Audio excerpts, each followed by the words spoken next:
pourquoi cet appel pour vous, il est urgent maintenant d'agir? Alors, il est d'autant plus urgent que la Corse a une spécificité évidente, c'est une île. Alors, si ça a d'abord constitué un avantage par des barrières naturelles, avec l'apparition du virus sur l'île, au contraire, avec la phase 3, ça devient un handicap. On peut considérer la Corse comme un bateau à grandeur, à une grande échelle, et du coup, les capacités d'accueil vont être rapidement submergées, encore plus qu'ailleurs. Après, avant de parler des protocoles thérapeutiques, il faut toujours insister sur le fait que le meilleur traitement, ça reste le confinement total de la population, parce que vous avez vu cette courbe exponentielle qui continue à monter. Il faut absolument que la courbe s'aplatisse dans le temps pour que les gens ne soient pas tous malades en même temps, et ça, il faut le dire, le redire tous les jours à tout le monde et tout le temps. Après, dans cette période, on ne va pas faire de polémique, notamment sur le plan politique, mais il y a eu beaucoup d'erreurs sur la prise en charge de la pandémie. On a loupé la phase 1, je parle au niveau des instances nationales, la phase 1, la phase 2, et dans la phase 3, ne fût-ce qu'en se référant au premier tour des élections, on a vu quand même des manifestations les soirs du premier tour tout à fait ahurissantes, alors que la phase 3 était déjà déclenchée.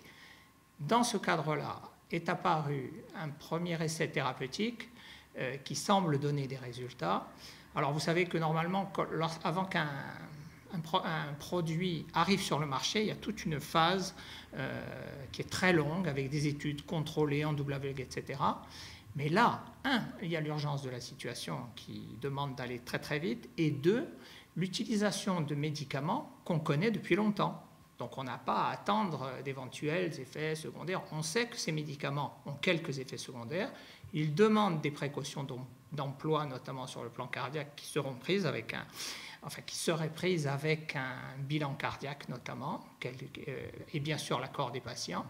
Et ensuite, nous, ce qu'on voudrait, c'est que puisqu'il y a un essai ouvert, que la Corse puisse participer de façon élargie, puisqu'on est une zone forte, on est la région avec la plus forte proportion de patients atteints, et donc pouvoir réaliser des tests de façon beaucoup plus large qu'actuellement.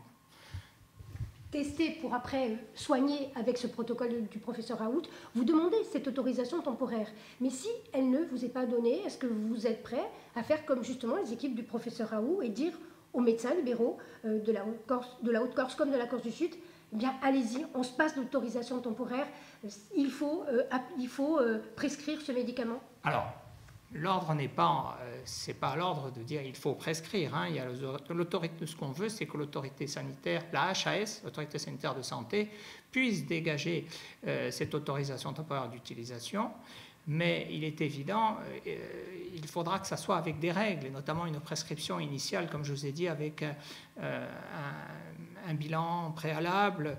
Ce qu'on veut justement éviter, c'est que ça soit fait par tout le monde, dans son coin, dans tous les cabinets, ça sûrement pas.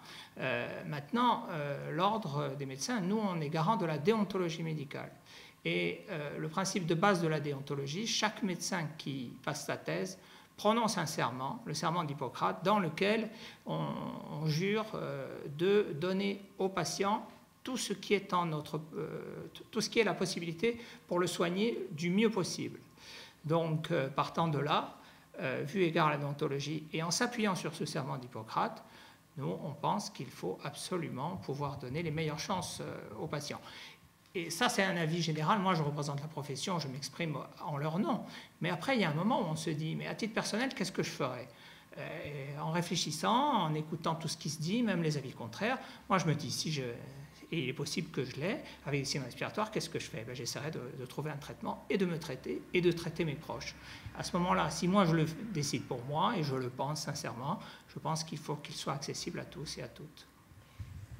Pour être concret, vous n'irez pas, vous, en tant qu'ordre des médecins, au-delà de l'absence d'autorisation, mais vous dites que les médecins sont libres par rapport à ce serment d'Hippocrate, et si ils sont persuadés qu'il faut qu'ils donnent à leurs patients ce traitement, eh bien qu'ils le fassent. C'est ça que vous dites? Il faut qu'ils le fassent dans le cadre d'un essai thérapeutique sous l'égide d'une autorité.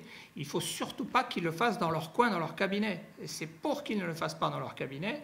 Et d'ailleurs, ces produits, d'après ce que je sais, ne sont plus disponibles actuellement en pharmacie, parce que, bon, voilà, ils n'y sont plus. Je ne sais pas pourquoi actuellement, donc il est très difficile de s'en procurer, mais justement, on sait que des gros stocks ont été pratiqués. Nous, ce qu'on veut, c'est pouvoir participer à un essai ouvert. Et voilà, on ne veut pas justement que des praticiens le fassent dans leur coin et que les gens viennent réclamer ça ou aller à la pharmacie réclamer de la nivaquine ou du plaquenil de façon tout à fait individuelle. C'est ça qu'on ne veut pas.